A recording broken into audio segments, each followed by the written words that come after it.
So whenever you all are ready, can you explain what you made?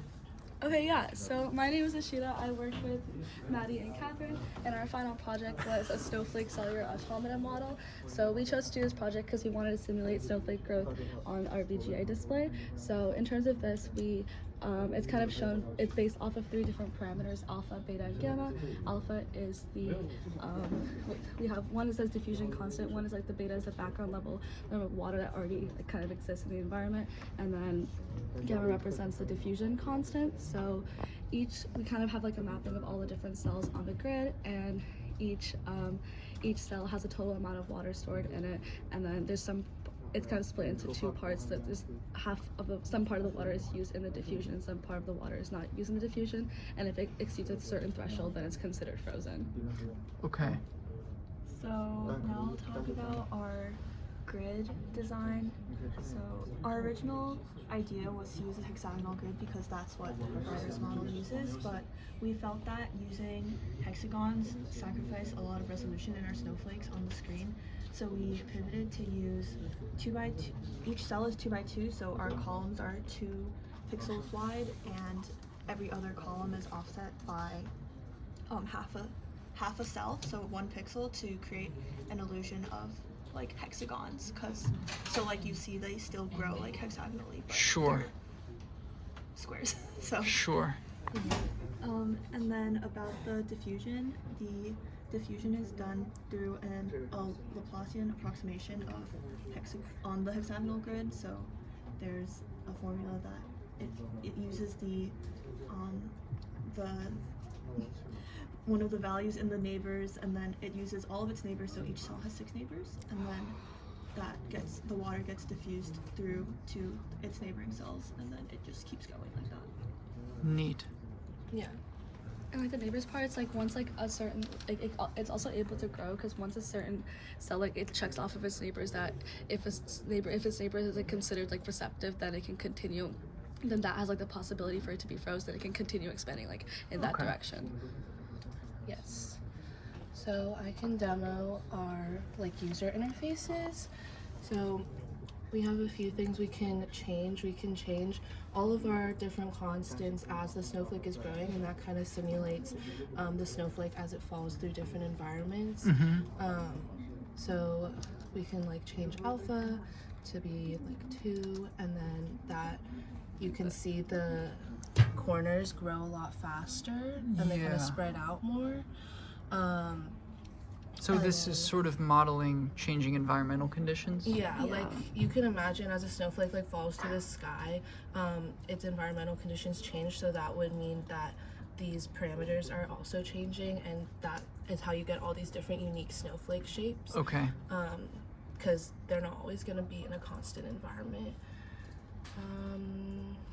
Yeah, and then if you, let me clear. No. 7.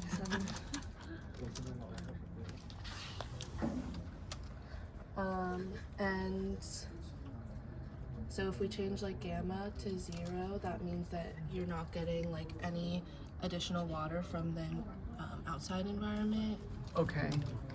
So you can see that it would grow, like it wouldn't, the ones in the middle are like a little, they're not like growing into each other as much. Yeah, we can change the color. It's kind of just like a fun thing that we did. So you can change them to like, This is our favorite one. you can change them to pink. This is all user error, not yeah. We just like sometimes when you type on like Mova Extra. Yeah, but it changes the color of all the different stuff. Nice. Which is pretty cool. Yes. So you said this is a cellular automata Yes. that's on sort of an approximation of a hexagonal grid. Yeah. So how many states does each cell possess?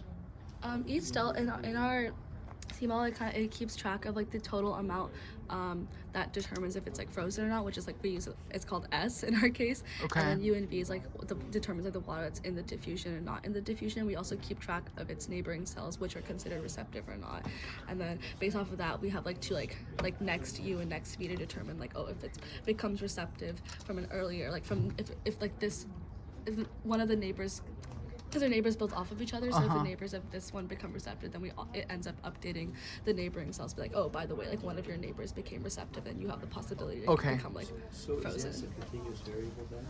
Yeah, continuous. it's like we have like a cell object that keeps track of all these different things and it gets consistently updated, and then we loop through like our massive like cells array and then Yeah. kind of do that mapping.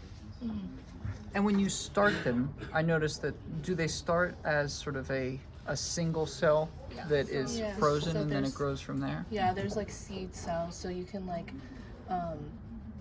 add different seeds. Yeah, so that's like also part of like what we have. Oh, I think it just stopped running. Yeah, I just paused it.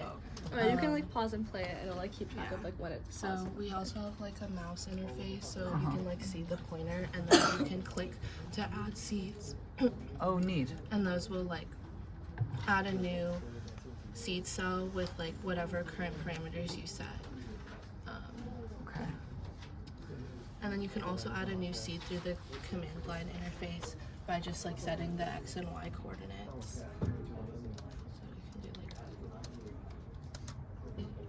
and then add another one. Yeah, I see.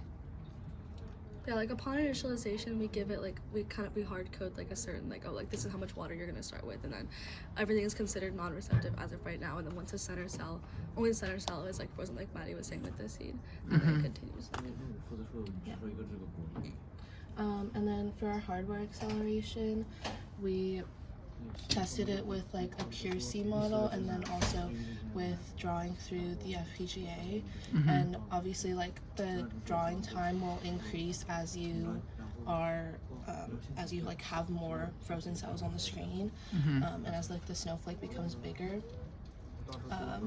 But yeah, so So for a pure C model, drawing and calculating on C, we found that our time was around like 750 to 780. So this is like 740, but it's like almost the entire screen is full. So then if we clear, oh, Press 7. sorry. So we can just put in the time again, and we see that it's actually a lot faster. So that's telling us it takes 468 milliseconds to sort of do one generation, update Yeah. the whole. I see. And Okay. I that's calculate just- everything, I draw everything. Okay. And that's for like we have 6 seed cells here, and for the C, yeah, and the whole screen, and the C is only for one seed cell. Okay. So it would only be drawing one snowflake. Okay. So this is like a pretty good improvement. It's really nice, and they sort of interact with each other when they get Yeah. close. Really cool. Thank you.